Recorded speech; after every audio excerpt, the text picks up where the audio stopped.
but he's on his own agenda. I thought I was chair last time I checked the papers. Welcome, everybody, to our meeting this afternoon, Protective Emergency Service Committee, October 16th, 2024. We call the meeting to order. Mr. Chair, just under call to order. Go ahead, Your I Worship. just want to bring up some images from a trip that I was very, very proud to be part of. My daughter was in the Chicago Marathon, so we were in Chicago for the last week. There's Emma Louise doing the 26 miles. She was part of a group of 52,000 runners that participated. And during the evening activities, well, actually, after the you'll see that we met King Kong. That's pretty. And then I want to share that there's another one of Emma. But these guys, Chicago Police Force, they just wanted to say hi to Chief McConnell and all the police officers here at CDP, Charlottetown, actually CPD, Charlottetown Police Department. They are also the CPD, Chicago Police Department. So they just wanted to say hi. Alec Brown had to be part of that photo too. So just wanted to share that with you. Thank you, Your Worship, for your family trip.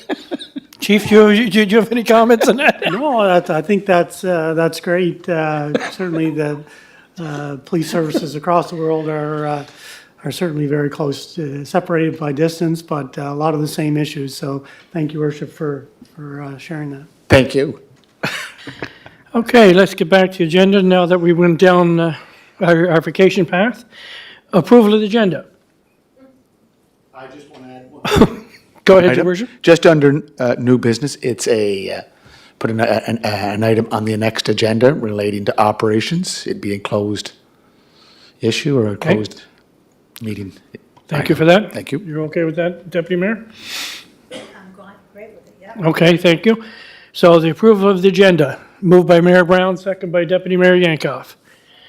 Declarations of conflict of interest. Seeing none. Approval of the previous minutes, draft minutes, September 18th, 2024, September 20th, 2024, and October 4th, 2024. Moved. Moved by Mayor Brown, second by Deputy Mayor Yankoff. Was there any business arising for those minutes? None. See none. Okay, we're going to right into reports. 6A, dangerous, hazardous, and unsightly bylaw infractions. Chief Brad McConnell, please. Thank you, Chair. The purpose of this report is to have two properties in Charlottetown area cleaned up in accordance with the dangerous, hazardous, and unsightly premises bylaw. Staff recommendation is that council give the Public Works manager authorization to cut the grass, remove any trees, garbage, and otherwise materials or debris, dangerous or otherwise, and clean up the property, clean up and properly dispose of the same at the property owner's expense at 224 East Rolder Road and 1517 Sydney Street in accordance with the terms of the dangerous, hazardous, and unsightly bylaw of the City of Charlottetown. Thank you for that, Chief. Do we have a motion to move that to the council? Moved. Moved by Mayor Brown, seconded by Deputy Mayor Yankoff. Thank you. Just discuss item, sir.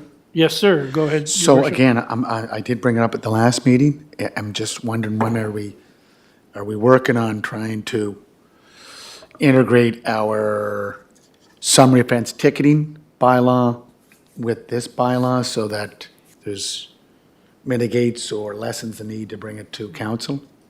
Is that something we can discuss today or just put back on the front burner? Chair, Your Worship, I think it's interrelated to a lot of other work going on with our bylaws, and I do not have an update today, but I've certainly, I've made note several times of the, and tried to find some clarity on the alignment between the two. So if there is some progress being made there, we'll bring it back to committee when we can. Yeah, and again, Mr. Chair, it's just to streamline the whole process so that operations can take care of it directly instead of going back to a regular monthly or public meeting of council to allow these enforcements to go forward. Thank you. Yeah, that's correct. And it'd be great when that comes into effect. Okay, what was that, B or A? A. We go to B now, the dangerous, hazardous, and slightly bylaw infractions. Chief Brad McConnell again, please. Thank you, Chair. The second report is, for the purpose of the report, is to have one vehicle removed from a property in Charlottetown in accordance with the dangerous, hazards, and unsightly premises bylaw.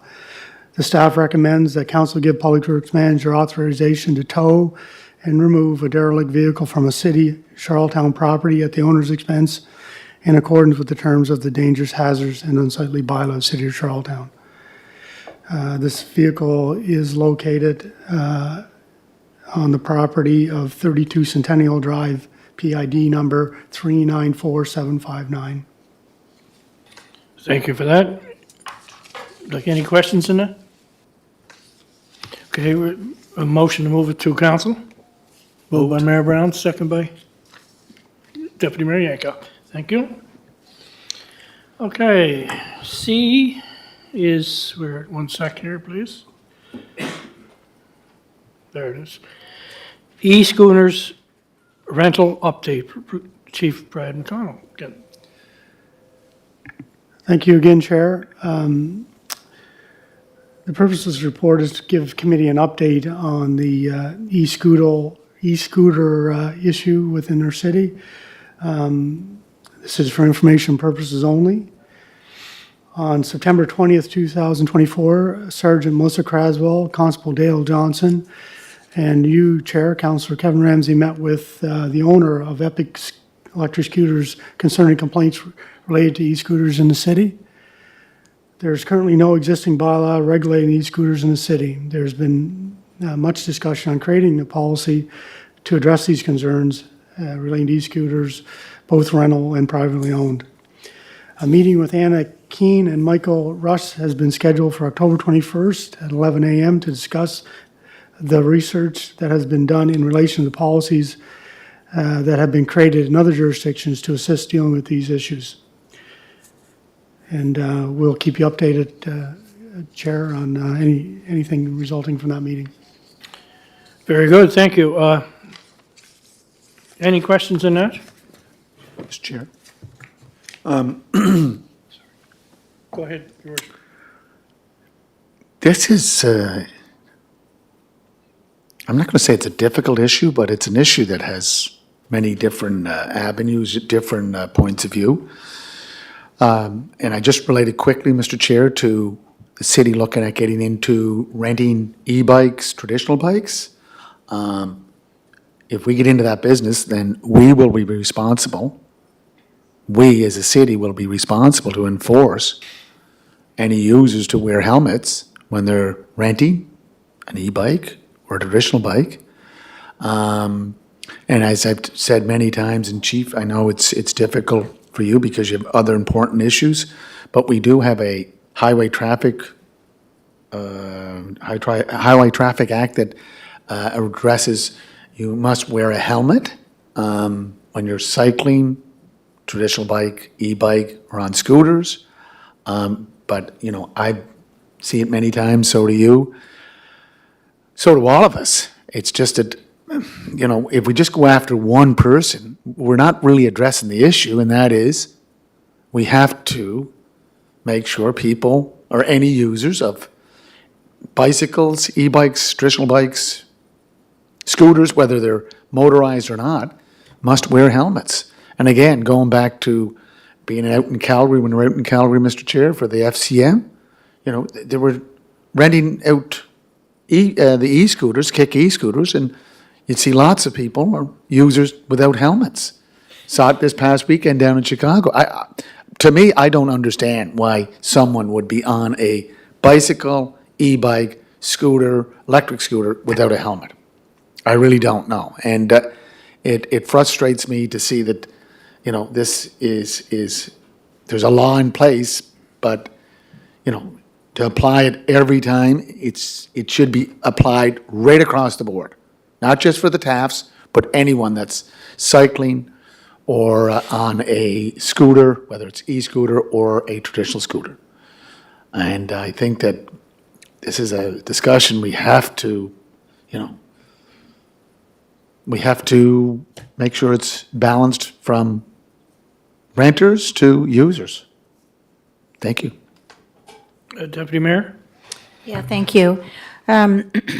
We do have a one-step level more of responsibility in terms of this particular company, because we've signed an agreement with them, and they actually pay a fee to use the city's right-of-way. So that puts us at more of a responsibility than even the others. But I do agree with his worship. I mean, it's not just scooters, we have the law in our province and in our municipality that you have to wear a helmet. We can't speak for places like Calgary that do this because they don't have that law, but we do.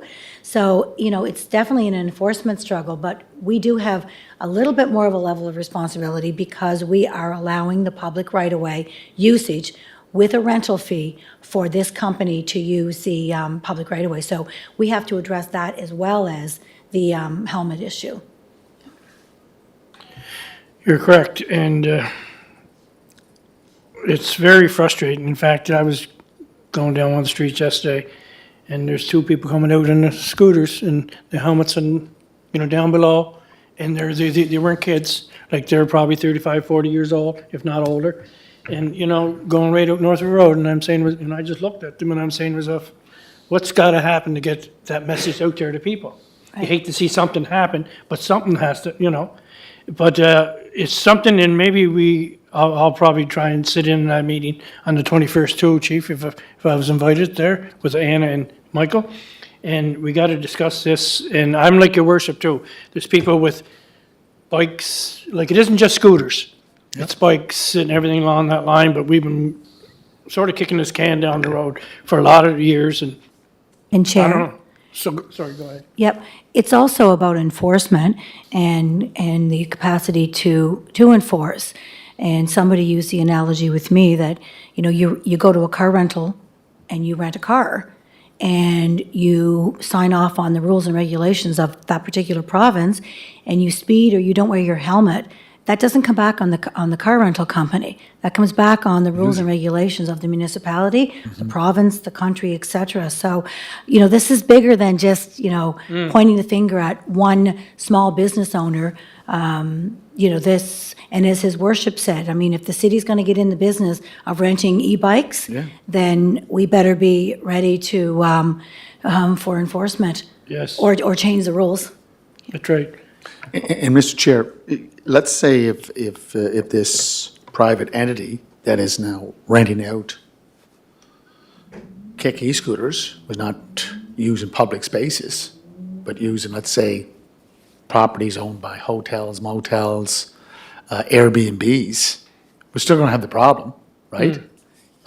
Yes, we have a responsibility to ensure that the owner of this operation is respecting the contract that he signed with us. But, as I said, it's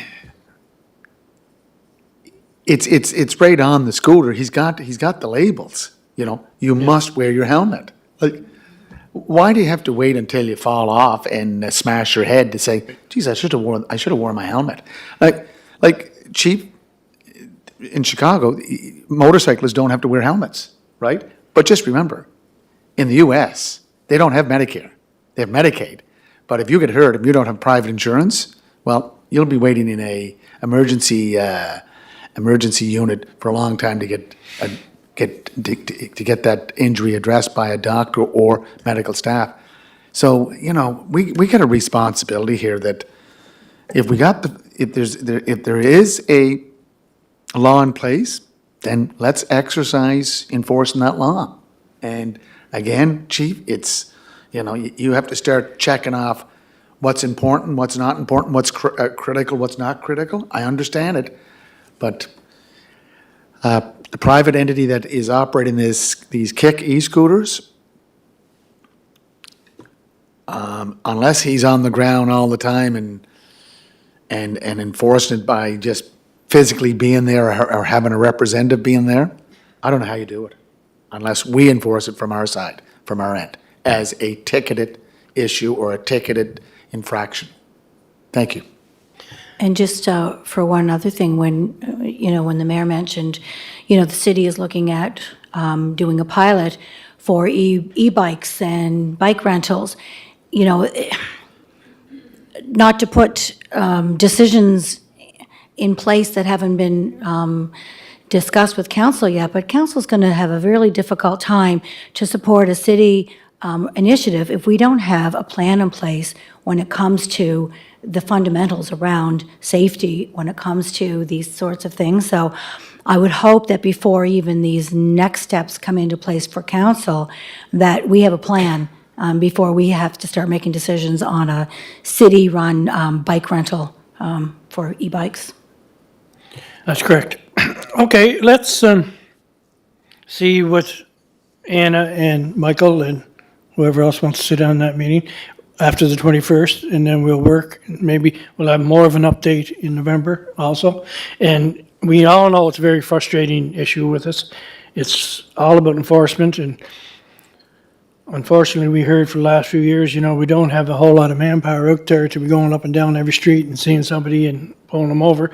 But if that's going to have to happen, it's going to have to happen because our budget's coming up. If we can find 18 more officers to do that, more power to us. Chief, you got anything to add on that? Yes, Chair, and just to kind of round out, yeah, absolutely, there's a need for enforcement, but that whole concept of safety and keep being safe and keeping safe communities is a shared responsibility from the user to the operator to the police, everyone involved. And it comes from kind of three different places, much like our other road safety strategy initiatives. It comes from enforcement, which is police play a big role in. It comes from education, which comes from government, municipality as a general, but also the operator. There's an onus on all those to create education about the awareness and the dangers and the proper operation of these. And then there's technology and other mitigating types of engineering that can make it safe because and if you're not looking at that from those three types of pillars, you're not likely to have any success. And we know the challenges in enforcement, but I suggest there's work to do in other areas too. Okay.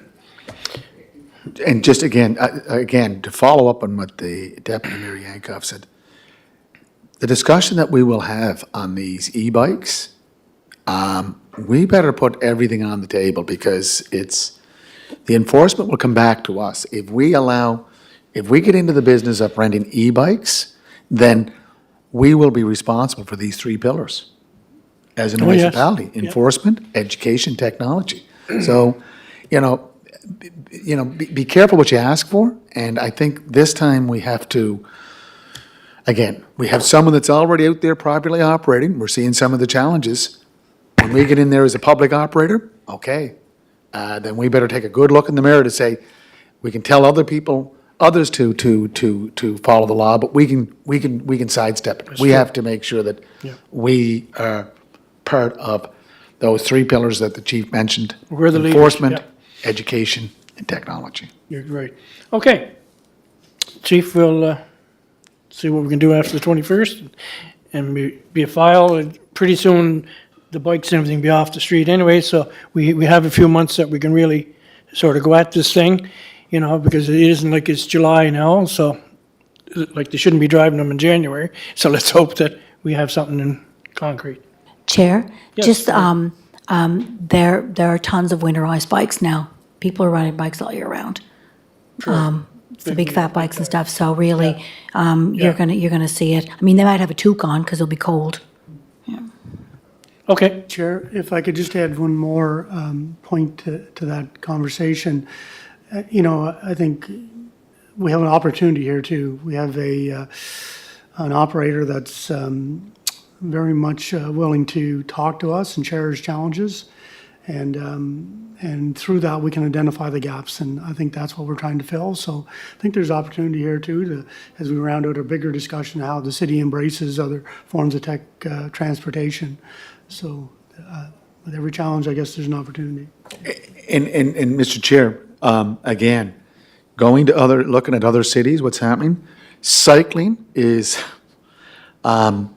it's physically, it's physically, it's important. Participation is important, but also in terms of the environment, and also that the more people that are on bikes, the more people that are out there, that there's a responsibility on car drivers, truck drivers, to be aware of the challenges that they pose. But look, if we want to promote Charlottetown as a walkable city, as a cyclable city, then the private entities that are out there now, we should be learning from them, and I think this is a good time to do that.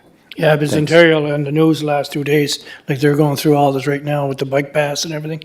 And the premier's right there and saying this and saying that, and someone else saying this and saying that. It was all on the news there last night, where some people think there should be more bike pass, other people are saying no. So it's everywhere, but anyway. Okay, let's do that. We'll see where we're coming from after October, and then go from there.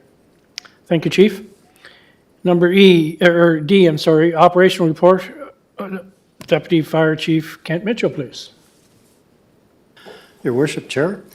This report will provide response and department information and activities. This is inclusive from September 1st until September 30th, 2024.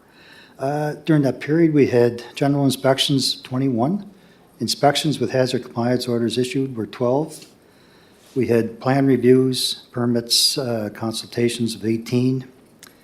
Education sessions and fire drills were 10, and Engine 1 visits were 9. Emergency responses, total number of calls were 76. Station 1 had 33, while Engine 1 had 24. Station 2 had 19, and there was 1 fire inspector call out. We'd like to express our condolences to the family of former firefighter Brody Creswell. Brody started as a volunteer firefighter in 2016, retiring in 2022. During this time, Brody created many friendships and attended many emergency events. His loss has been felt deeply across the fire department. We thank Brody for his commitment and service to our community, and offer our deepest condolences to his family during this difficult time. And just this past Thursday, we also lost retired firefighter Harry Toombs. Harry was with the department from 1992 until 2009, serving alongside his brothers Eric and Wendell, as well as brother-in-law Andy Landry. We also thank Harry for his commitment and service to our community, and we offer our deepest condolences to his family at this difficult time. Also, we'd like to recognize the passing of Heather Horn. Heather was the Deputy Chief of Training for the PEI Firefighter School.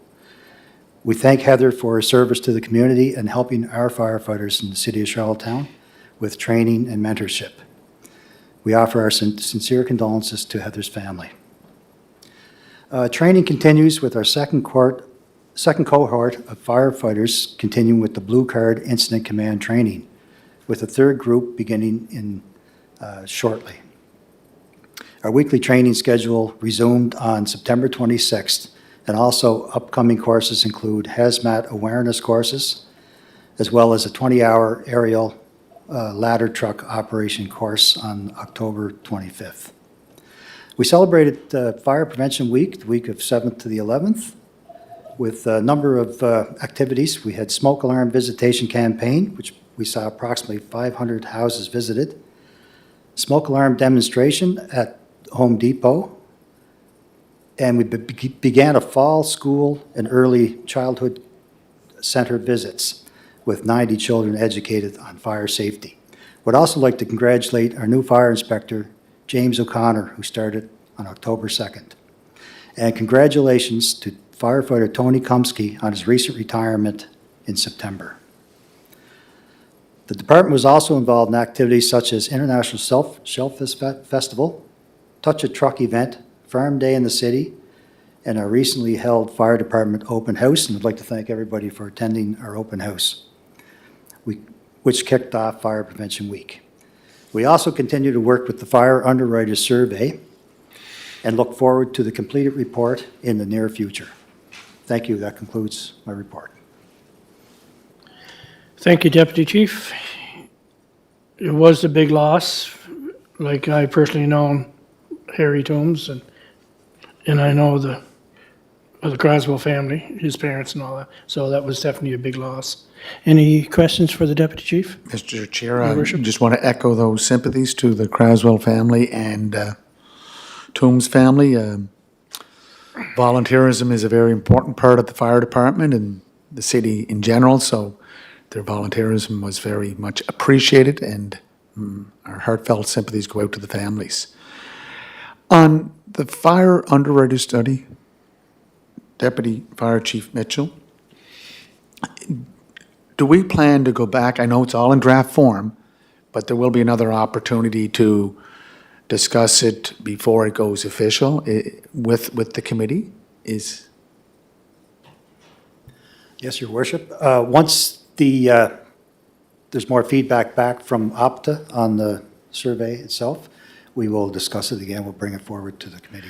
And just on fire prevention, looking at and listening to your reports on a monthly basis, when we talk about fire prevention, I know we go to the schools, we go to, different events to promote smoke detectors and the importance of keeping your smoke detector fully charged, or your carbon monoxide detectors.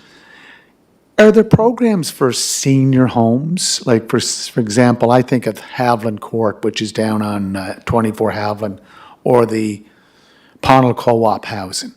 Do we do reach out with those housing projects? 501 Queen Street, Mr. Chair, in Ward 5. I know, again, it's all about education. Just going back to our Chief of Police, those three pillars of enforcement, education, technology. Is that something that's ongoing? It's just for general information I'm looking for. Thanks, Your Worship. Yes, we're very involved with PEI housing, with those locations, and obviously seniors are very important and, a concern certainly too. And we do yearly drills with them, and we do quite a few visits throughout the year and yearly inspections of those buildings. Thank you. Deputy Chief, you okay? Or Deputy Mayor? Thank you. Okay, thank you, Deputy Chief, for that.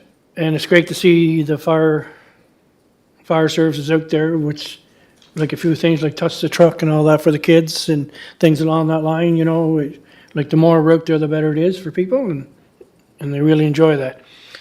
Number E, abandoned, uninhabited buildings within the city of Charlottetown. Police Chief Brad McConnell, please. Thank you, Chair. The purpose of this report is to provide committee and council with an update on the inventory of the abandoned uninhabited buildings within the city. We've updated committee on January 31st, February 21st, March 20th, May 21st, and June 19th of this year on this issue. Today, I can report that there is 8 buildings on the list: 31 Kirkwood Drive, 83 Euston Street, 231 Richmond Street, 148 Upper Prince Street, 54 Maple Avenue, 4 Oakland Drive, 2224 Chestnut Street, and a new listing on 15 and 17 Sydney Street, which has just entered this list. The other 7 have been part of the list, and the file is still active, and our staff has been engaged trying to resolve these buildings. Thank you. Any questions on that report? Mr. Chair. Go ahead, Your Worship. I'm just looking at 4 Oak Drive. I'm on Google Maps. I can't seem to find it on the map, so. It's near the corner, I believe, the corner of Oak and Mount Everett Road, correct? I'm not sure, Your Worship. Okay. The other one I'm concerned about, Chief, is 15 and 17 Sydney Street. I believe that's a heritage property. And the reason I bring that up, because we all know about 10 Prince Street and what the city council decided on that piece of property and its heritage value. This is also 1517 Sydney Street is in the 500 lots. And, you know, just coincidentally, we're going through a comprehensive review of our official plan and then eventually our zoning development bylaw.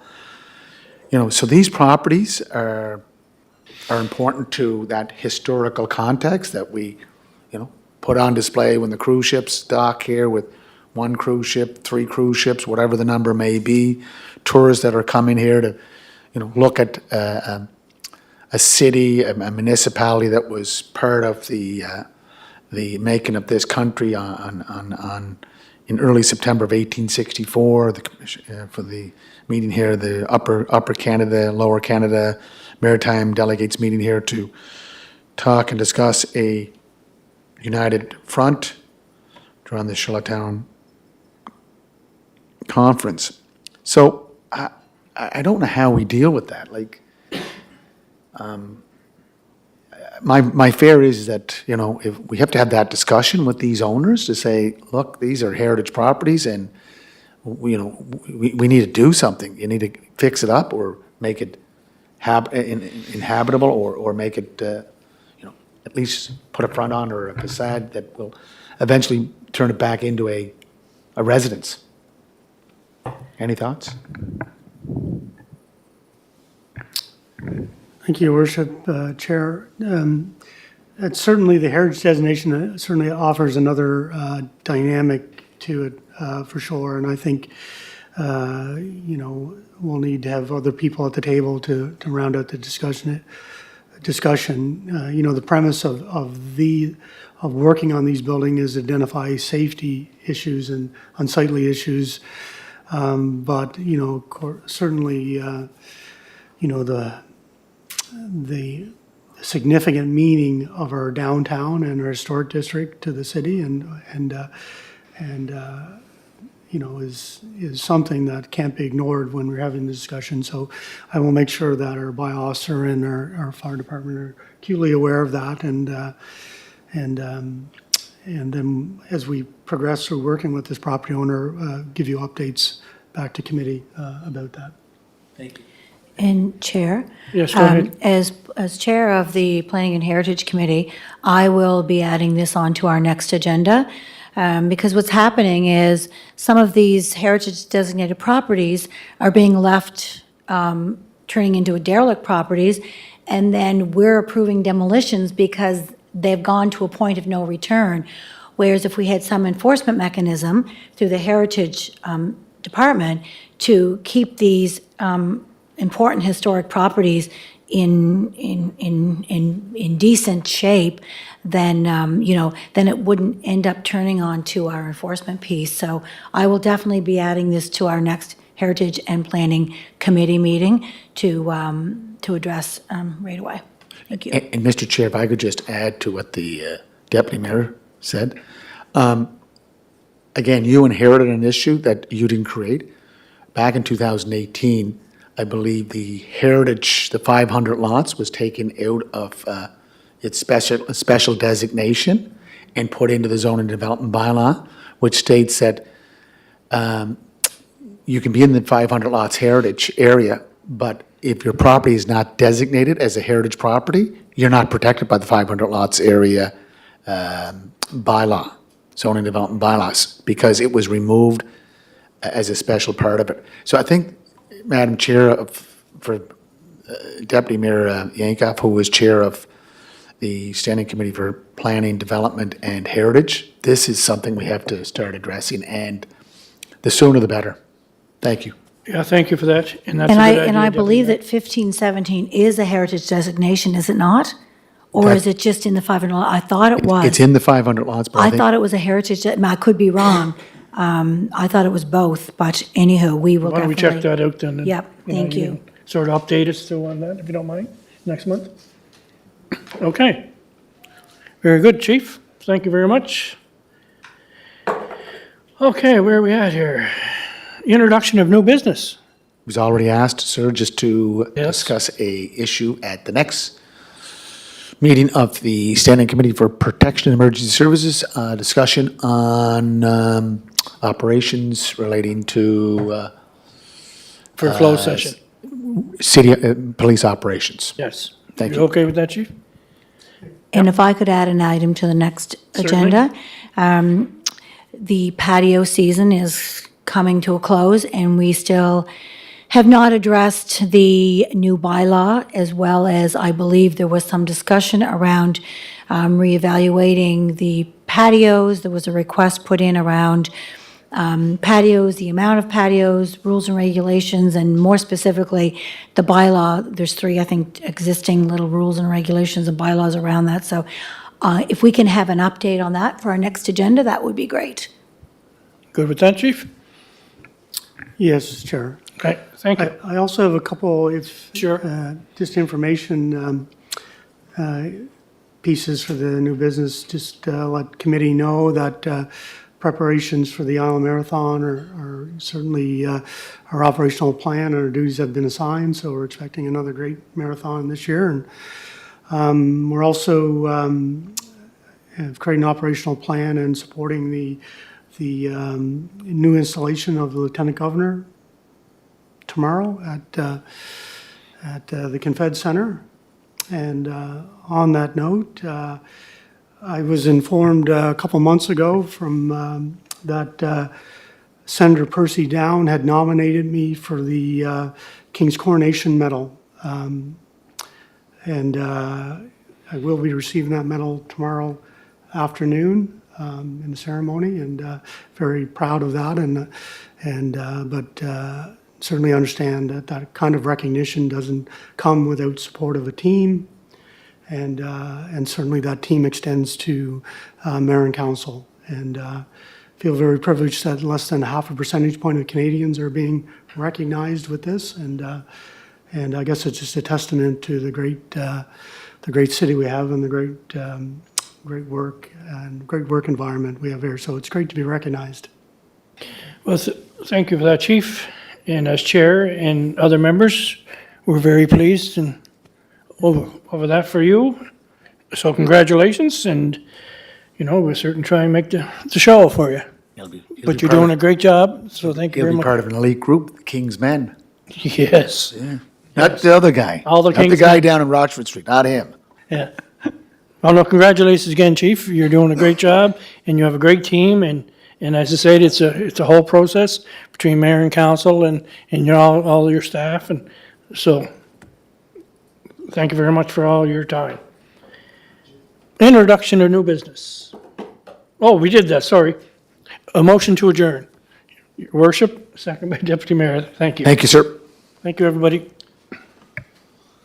Thank you, Jackie.